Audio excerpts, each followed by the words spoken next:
Hello and welcome to Sticky from the Inside, the employee engagement podcast that looks at how to build stickier, competition-smashing, consistently successful organisations from the inside out.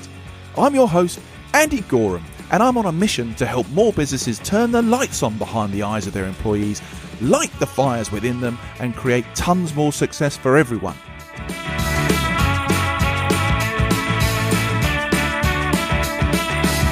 This podcast is for all those who believe that's something worth going after and would like a little help and guidance in achieving that.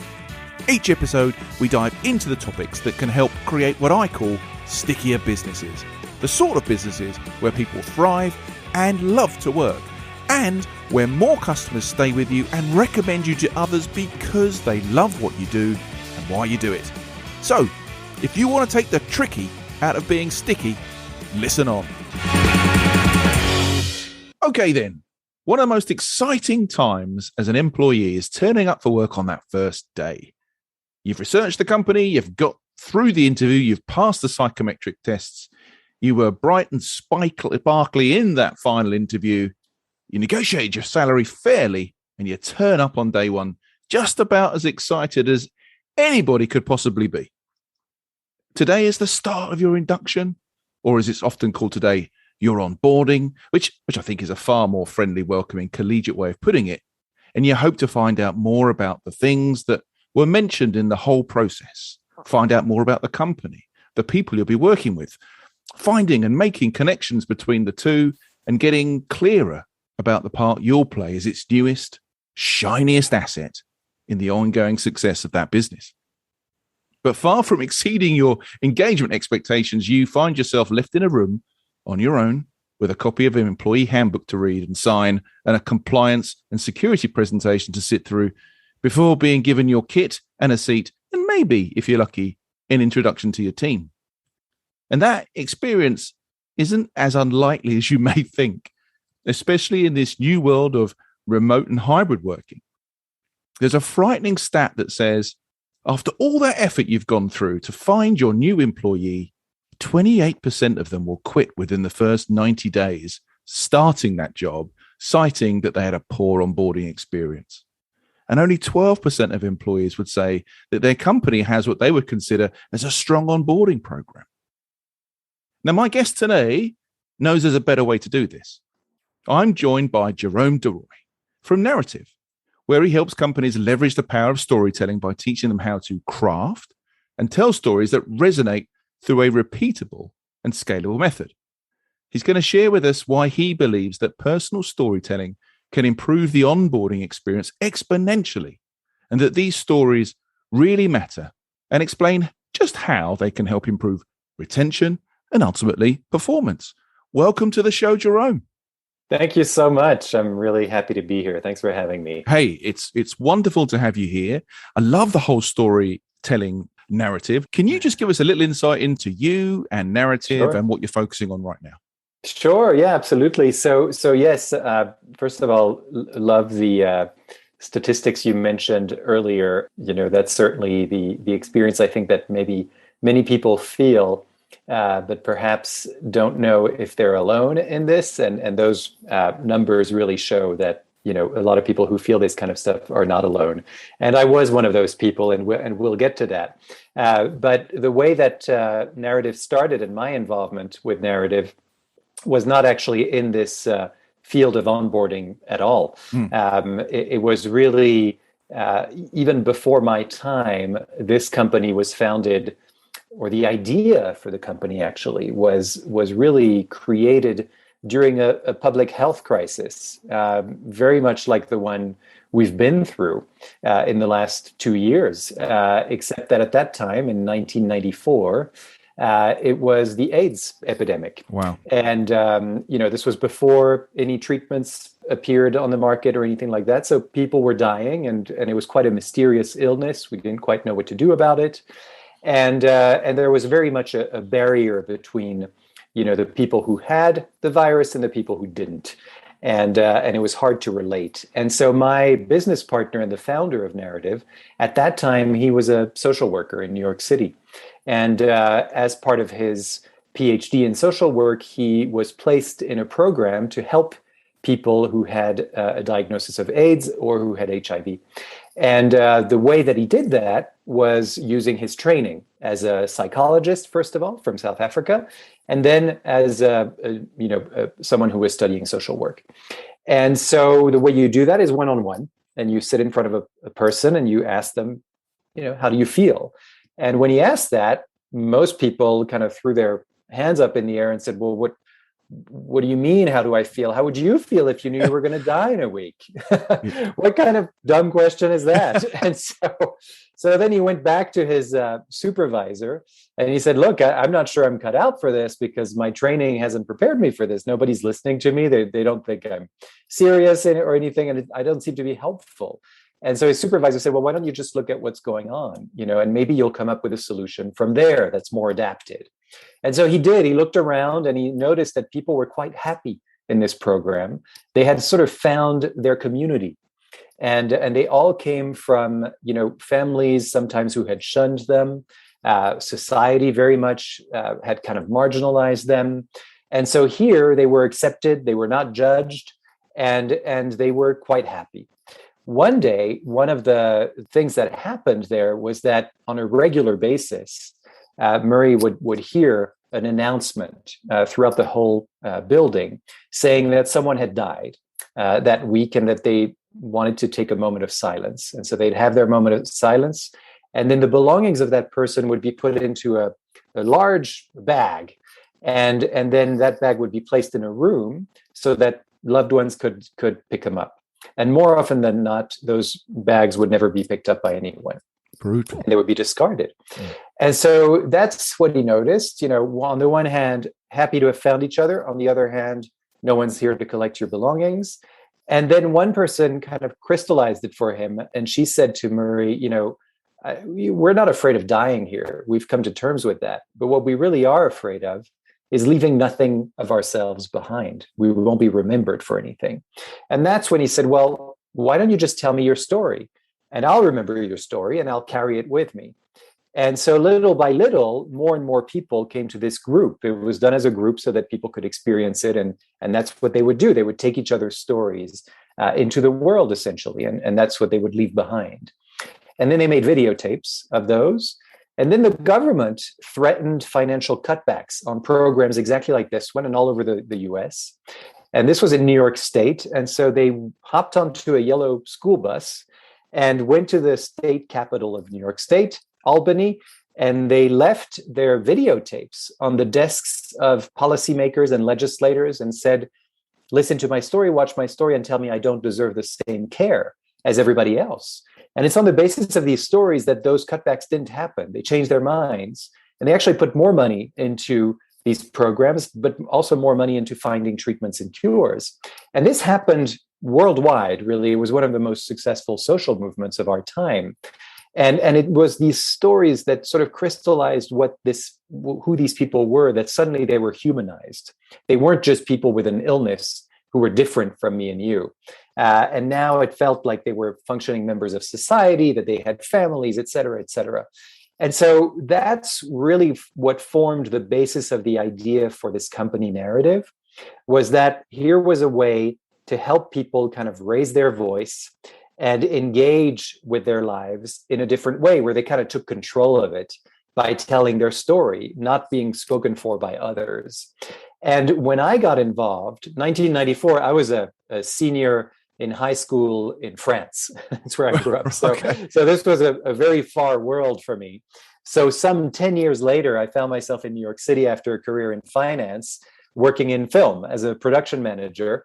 And that's how I met Murray Nossel, who's also a filmmaker. And he told me, I founded this company called Narrative, and he told me the story I just told you. And I was quite inspired by that. And he said, do you think there's any way that this could catch on in the business world? Because so far it's only been nonprofit organizations and foundations and things like that. And I said, I really do, because you're talking about engagement. And the way you engage those people in that program, and have been engaging other people since, is what's lacking in a lot of companies. Employees don't feel engaged. Those statistics speak to that, right? And yes, we're talking about onboarding in particular, but that's throughout the whole company and throughout the whole culture. So many people, I think it's more than half, of employees, at least in the US and I think in Europe as well, don't feel engaged at work. And as a result, they leave. I can build on that for you. So Gallup's recent State of the Global Workplace report, I think it said 80% aren't engaged. And in the UK, it's like 89%. I mean, that's just awful. Yeah. So you're 100% right, my friend. Please carry on. Yeah, no, and so that was what the light bulb moment for me back in 2004, 2005, when I first got introduced to narrative was, here's, by teaching people a methodology to tell the stories that really kind of get to the core of who they are, what they do, what their purpose is, and learn how to actually tell that, express that in a concise, succinct way. It engages yourself in a very, very different way. So as a company, if you're able to say that is your message and really live by that, and not just, have the leaders tell great stories, but that everyone gets to learn how to do that, it really changes the whole culture. And so in more recent years, what's happened is that I sort of noticed what you were talking about at the top of the show, which is that, there's this fantastic opportunity when someone comes to a new company, and they are bright-eyed, bushy-tailed, and they just want to, absorb everything they can because they're so excited to start.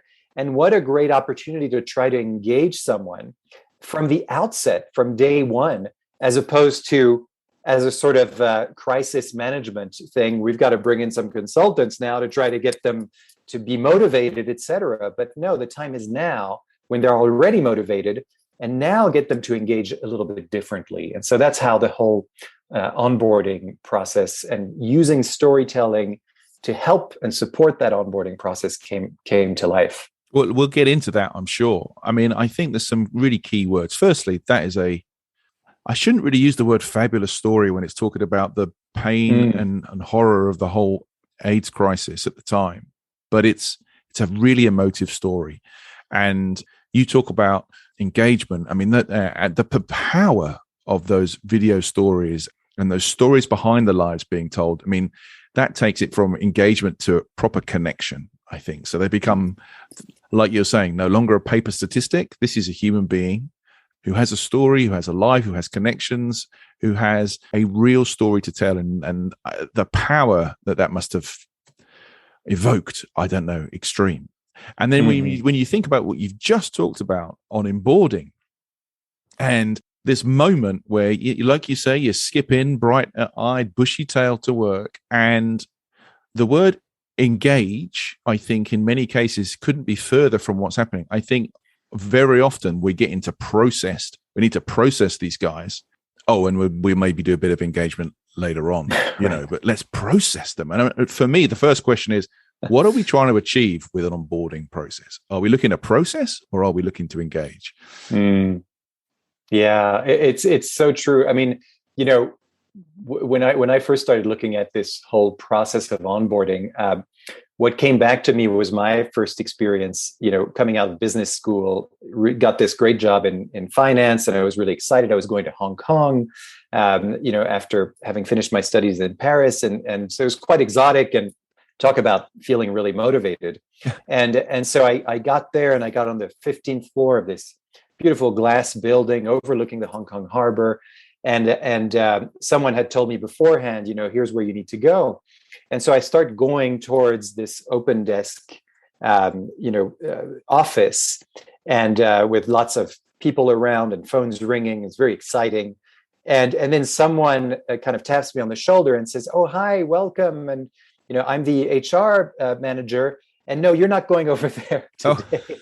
That is your desk over there, but that's not where you're going." And so I said, "Oh, okay, great." And I followed her. And the more we walked, the darker and darker the scene became, and the fewer and fewer windows there were. And then we finally got to this tiny space without any windows. And there was there were two chairs and one table.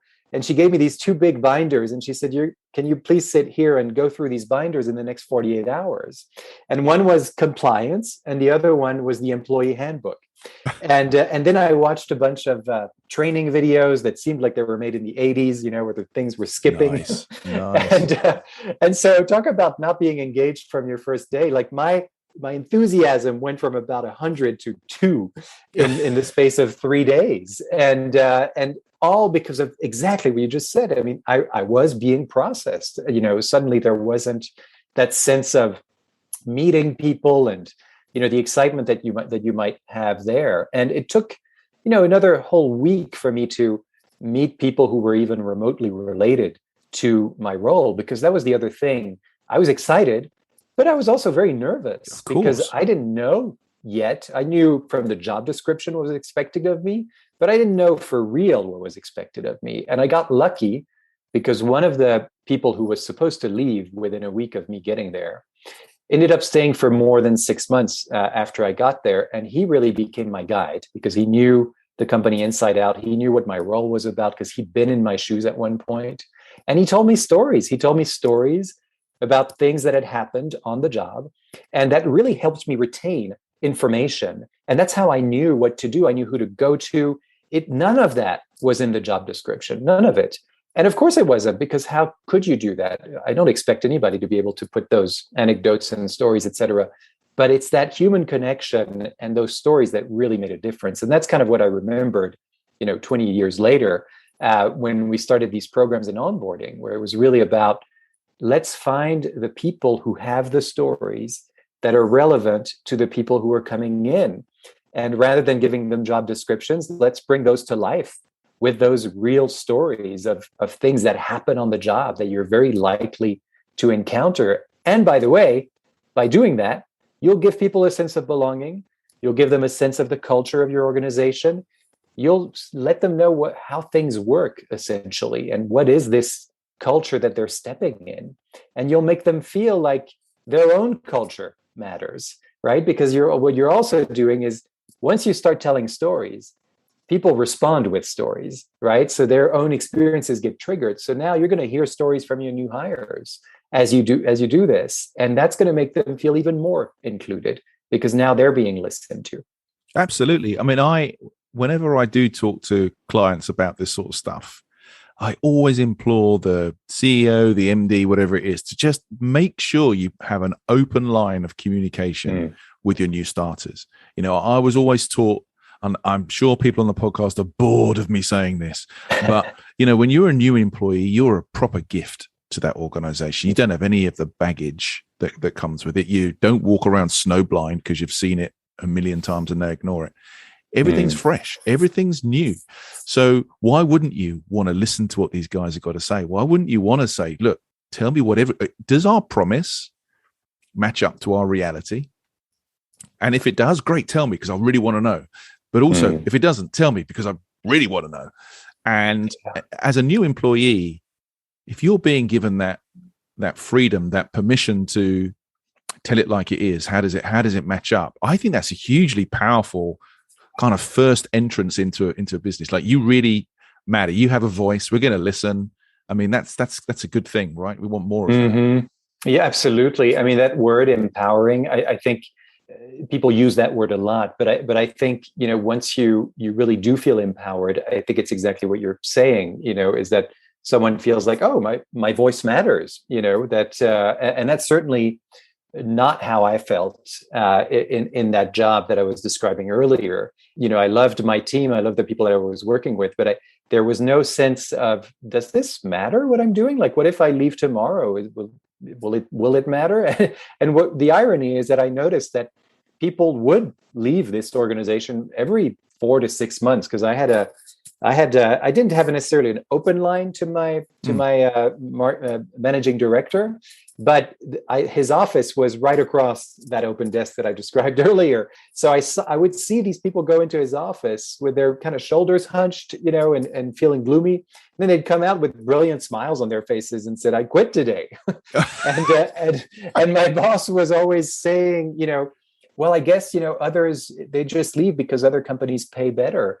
And that was rarely the case. That was rarely the case. And lo and behold, one day it was me doing the same thing. And so there was, that sense of your voice matters. That's what is at the core for me of engagement. And the onboarding, that moment, that first week, that first month, it's such a great opportunity to learn really from these new hires. And if they get the sense that they're being heard and that you're learning from them, well, guess what? They're going to want to work, double shifts for you. I mean, that's the kind of thing that really motivates someone. Yeah. I mean, I think back to your Hong Kong experience, for me, whether it's a film or a book title, two binders in a dark room, there's something in that, right? Something in that. Yeah. How quickly did it go for you from watching people go into that office and come out beaming saying I'm leaving to you working out that this wasn't a thing for you? I mean, did you stick around for long, or did you kind of get that same sense, this is I don't feel right here? How long did that take? It took me a while. Well, it took 3 years. I go back to that one individual who ended up staying much longer than he really wanted, which was kind of interesting because he just wanted to leave. And but if it wasn't for that person, I think I would have definitely left much sooner, because he really kind of gave me a sense of how things worked. And these observations that I was making it was kind of in passing. Oh, that's interesting. People are leaving, it seems, fairly often here. And I was pretty fresh and new. And so I thought, well, that's just how the market works in finance, in Hong Kong in particular. It's very competitive. So people just kind of come and go. But then it took 3 years for me to realize, no, that's not really what's going on here. And more conversations internally and this kind of deep dissatisfaction that many people felt and stayed anyway. Because for all the people who left, there were 10 people who stayed and were not satisfied. And their productivity was definitely going down. And that's what was happening to me. I just wasn't satisfied anymore and felt like I needed something new. But it took a little bit longer for me to get to that step. And I really do give credit to that person who sort of showed me the ropes, told me those stories, and not just excited me about the job, but excited me about the whole context that I was in. Finance in the early 2000s in Hong Kong after the takeover, the handover to China, and all of these different things that he introduced me to culturally that were outside of work. A lot of this happened outside of work. There was a holistic approach, I think, and that's what made me hesitate to leave, because leaving this company meant that I would have to leave this place altogether. I couldn't stay if I didn't have a visa. So that there were a lot of mitigating factors, and I think that's true for potentially any job, really, where it's not just about the workplace, but it's the whole environment that you're creating that makes you want to stay or not. Look, 100% on that. I think that first impression that you make on somebody it won't necessarily make or break, but it will certainly play a big tune behind how long that person gives the company a chance to sort itself out and find their way and what have you, right? I think it absolutely sets the tone. So you can get a sense pretty quickly if you're in a room on your own with a manual. Wow, there's not going to be a lot of arm around the shoulder in this place. No, exactly. Exactly. I had to essentially find the people who would do that. And I think about nowadays, in this context that we're in with COVID and this pandemic, so many people have gone remote. And so many offices have gone to a sort of a hybrid model, or still fully remote. They're not even considering coming back to work. So imagine being a new hire, and you don't have the benefit that I had, which was that I could find people within the organization. I could actually do that. But when you're remote, how do you know who to go to? Is there a directory? Do you just cold call people? Do you email? Who do you email? Who do you call? And I think these are the kinds of things that increasingly people are thinking about, just in terms of that process. Like that's part of your processing probably. But there's also that element of how do we create these more informal, casual meetings, what I call, the meetings around the water cooler, and those conversations outside of the work when there is no more water cooler. And it's possible to do that. It's just that you have to be very intentional about creating unstructured meetings and take out the formality from it. And it's weird because you're actually creating a meeting, so it does have some formality. But what you're doing is that you're leaving it free form so that people can meet each other, talk to each other. They're from different departments, different divisions, different parts of the world. That's the opportunity that we have with being remote, is that suddenly now the world is open to us. It's not just our office. It's a much smaller place, isn't it? It's a much smaller place now. And many companies are not fully taking advantage of that. That we're still kind of scrambling to adapt, or still maybe think for some that we're all going to come back, and when we come back, it'll be like flipping a switch. Yeah, I think that's kind of a dangerous mindset to have right now. I think that the lid's off the cookie jar right now, and people like eating cookies when they want to eat cookies, which is a terrible analogy, but I think to say like everything's going to go back to normal, I can't see it. I can't see it. People have seen behind the curtain now, and they quite like what they see. I'm really keen to try and understand from your perspective the tie-up between your experiences now, what narrative does, and the whole storytelling piece with onboarding it. And in the intro, I kind of talk about this process that you try and help businesses do when they're telling stories. So can you help my listeners and sort of like just cover what's that process? What's it look like? Yeah, absolutely. Well, it really begins with listening.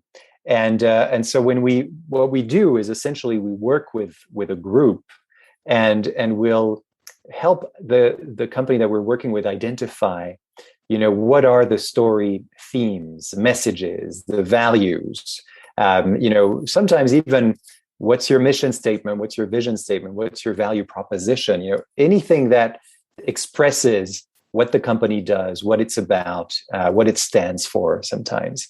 And then we kind of ask people, what that leadership, what are the priorities, that you really want to instill in these new hires? Is it solely about the role? Is it a kind of a mixture between the culture, what they're coming into and the role, et cetera? And once we have all that information, we start to identify the people who have the stories that can bring these messages to life. Mm-hmm, mm-hmm. And then we go into a workshop setting. We bring people together, whether it's a series of workshops of a couple hours or whether it's a day, depending on how people want to do this. And it starts with really understanding, giving people a sense of who are you as a listener, first of all. So before we even talk about storytelling, is how are we listening right now? Because the way that you listen to somebody else or to yourself is really going to shape what kind of story you're going to tell, how you're going to tell it. And many, many times we have things that get in the way of our ability to listen, obstacles really. And if you're not aware of what those obstacles are, you could easily shut yourself down to the possibility of a new story emerging or even any story emerging. And a lot of times we kind of have to get through this hurdle of, what do you mean? I don't think I have a story, or, sure. Okay. Are these new hires really going to be interested in my story? Like, why would it be mine and not the CEO's story? That kind of thing. And so that all comes from listening and these obstacles that get in the way that are a lot of times psychological, judgments, things like that, but there are other obstacles too. And so we look at that and we give people that awareness. And then, and only then, we start to look at what are the stories that are emerging in this kind of listening environment that are linked to these values and themes and messages that we've identified before. And the cardinal rule that we ask people to follow, and we're quite strict about this, is to tell a story according to what happened. That a story should always be the answer to the question, what happened? And, that sounds pretty obvious, right? Of course, you have to tell what happened. But what happens most of the time is that people are eager to tell you what they thought about what happened to them, what they felt about what happened to them, what their opinions were about what happened to them, what their interpretations were about, conclusions, moral, all that stuff. And we always say, I'm sorry, I don't care about that. What I really care about is what happened. Give me the details of that experience. So it's the difference between saying, I was really bored with my job. I was not feeling any passion about it. And I felt like I needed to do something else, that there was something else out there for me. Okay, what happened? Yeah, what? And it's the difference between that and saying, It was a Monday morning after a 3-hour Monday morning meeting that we always had on Mondays. And I was sitting at my desk and I typed in 3 words in my search engine. And those words were business, film, and New York. And then I walked up to my boss's office, sat at his desk, and said, "Lawrence, I quit." And there you go. And then 6 months later, I'm in New York City, and this is my story. This is what happened to me. So I could tell it to you exactly like that, as it happened. And so that you feel the emotion of that, you feel the excitement of it, you feel the mystery of it. You feel in it. You feel in it, right? Exactly. Absolutely. And once people really get that in on how to tell that story, then they start to get excited about their own journey. That's when they start to get excited about telling the story, because they get excited about these details that they found. They get witnessed by others when they're telling their stories. And so the others get excited. They see the difference. I often do this exercise where we'll show that, because people will get into their heads and they'll talk about their thought process. And then once you find a little detail, it's happened the other day. I was working with a client and they were saying, this is really about self-reflection and my ability to discover. And I was on a quest and I didn't know which path to take. I said, well, what was the first thing that, how would you describe that feeling you were feeling of kind of boredom and repetitiveness in the job? And he said, well, I would always, repeat the same click on my browser. It was always the same word. And I clicked it about 1,000 times a day. And then the whole room went like, oh, well, that's it. That's the story we're interested in. We don't care about the paths and the self-reflection and the discovery process. We want to know about that. Like, what was the word? And so we get people excited about that. And then they actually have tangible stories. And then we use those stories and we either record them or people tell them live, depending on, what's appropriate, to the people who need to hear them. So those new hires now, they're going to see Joe from accounting, telling the story of the first time they met their first client, and how that went, and all the glorious details of that, as opposed to the usual shortcuts that we take. Well, I met the client and they had this problem, and then it went really well. I gave them a solution, and that was it. No, there are things that happened in the middle that were really interesting and helpful. It's not just about entertainment; it's helpful to the person who's hearing it for the first time. They are the relatable pieces, aren't they? They're the things that you can then put yourself in that story or in that predicament or in that environment, and start to make sense of, oh, well, how's that going to feel for me? How would I react? What would I do? Oh, okay, that's what's expected.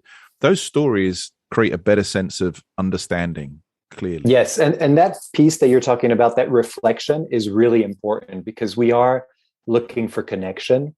And so, this is not about sort of telling the story, dropping the mic and leaving the stage. It's very much about staying in the room or, on Zoom, whatever it might be, and hear what your audience has to say in as they reflect on what they got from it, especially what they got from it. What are you going to do with this information? What story does this trigger for you? Now you tell me a story so I can get information. And it starts this two-way street, which is really much more of a conversation and dialogue. So when we think about that whole storytelling process, and we think about the really poor onboarding process that people are having all over the world at the moment, what do you think we need more of going forward, Jerome? Well, I think, we need more leaders who really understand the value of putting oneself in the shoes of others, right? Because I think right now there's so much focus on talent, finding talent or the lack of talent, all these things, the great resignation, all these different things that have been in the air, and, we're wondering, how long is it going to last? But really what it requires is for people to listen, first of all, to what's going on, and then to understand that, what does a new hire need? What is it that they really need at this moment? What are the things that are going to make a difference for that person in terms of that sense of belonging and that sense of motivation? And so I think that's what we need more of, is people who are willing to put themselves in the shoes of others rather than being prescriptive about it, and really kind of listening and understanding, this is my company, this is my culture, this is how it's been shaped. Let's look at that story first, what's the story that we need to tell about ourselves to attract the talent that we really need, that we're really looking for here, not just on a kind of basic job description level.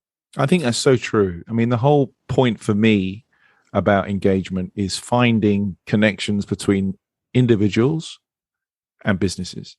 And when those connections kind of are really strong and match up, I think wonderful things happen. And it's the same thing with the people internally. And just how you described, we're sitting here, we've had a conversation about how to use storytelling and personal stories for new hires to make them feel welcome, belonged, valued, all those great things.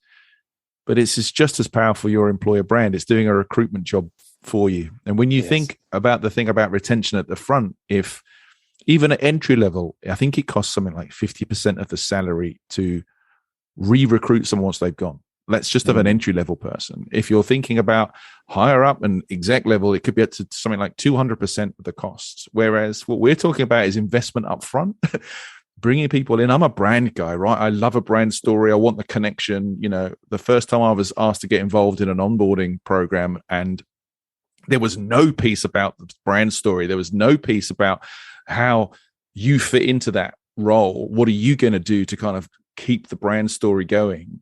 I was horrified, right? But now I speak to guys like you, and more people are kind of, I think, starting to get this thing that there's a great thing to happen.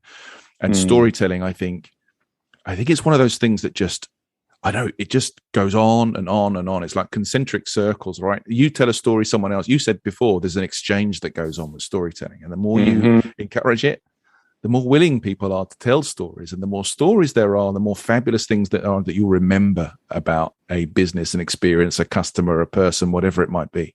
And that just makes the whole thing far more colorful, I think. Yes, absolutely. Yeah, and I think really it's so important to keep, for leaders to keep searching for stories and storytellers within their company. Don't go to the usual suspects who are the great charismatic ones and orators and presenters, who are the salespeople, whatever you have, but rather really start to look at what are those messages that you're putting out and who are the people that could tell them, because that's what's going to make you more authentic.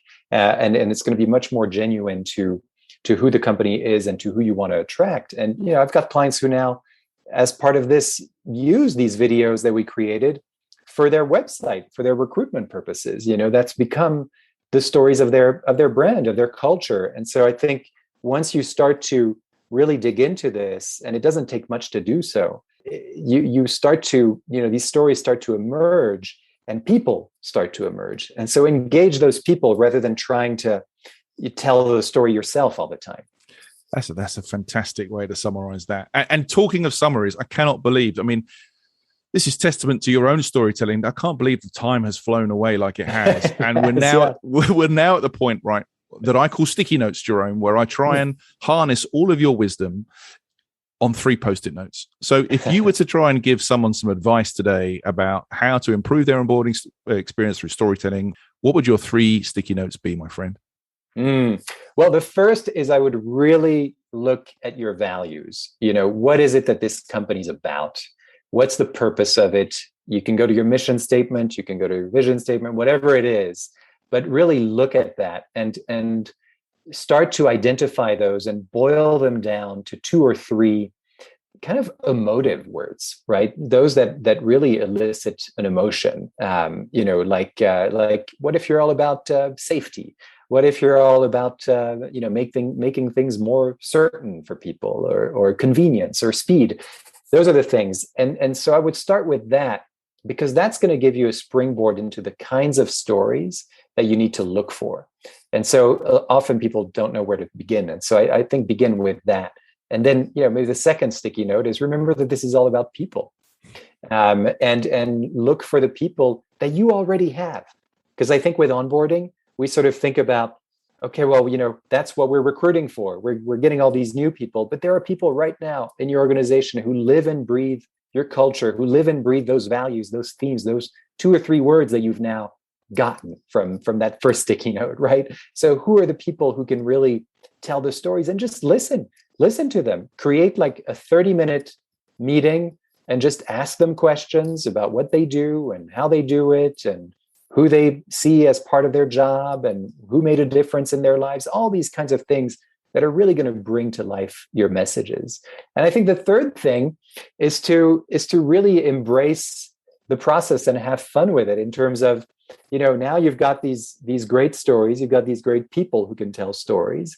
And so now let's deploy these or disseminate these in a way that's really going to help your company as a whole, not just the onboarding process. But I think that's where I would start, because I think too often people think that, well, I'm going to have to change my whole process. It's all crap. Nobody likes it, But no, that's not true. There's some good parts to it, and it's just about adding, sprinkling these stories around, and so that's going to just bring the whole thing to life. You still have to do compliance. You still have to do employee handbooks, but those stories are really going to help that engagement. I think that's so true. And it is not all about ripping it up and starting again. Very rarely is it about throwing everything out. There's always something in there that's worth kind of polishing up and taking forward and taking to the masses. So, Jerome, oh my goodness, it was wonderful to speak to you. I don't think I've ever had 40 minutes kind of go so quick as that. I know you're incredibly busy. Thank you so much for your time today. It's been really, really great talking to you, and you've left us with some fantastic food for thought. Thank you so much. Oh, you're so welcome. Thank you. I really enjoyed this conversation. Thanks so much. You're very welcome, my friend. Okay, that was Jerome DeRoy from Narrative. If you'd like to find out a bit more about him or anything we've talked about, please check out the show notes. So, that concludes today's episode. I hope you've enjoyed it, found it interesting, and heard something maybe that will help you become a stickier, more successful business from the inside going forwards. If you have, please like, comment, and subscribe. It really helps.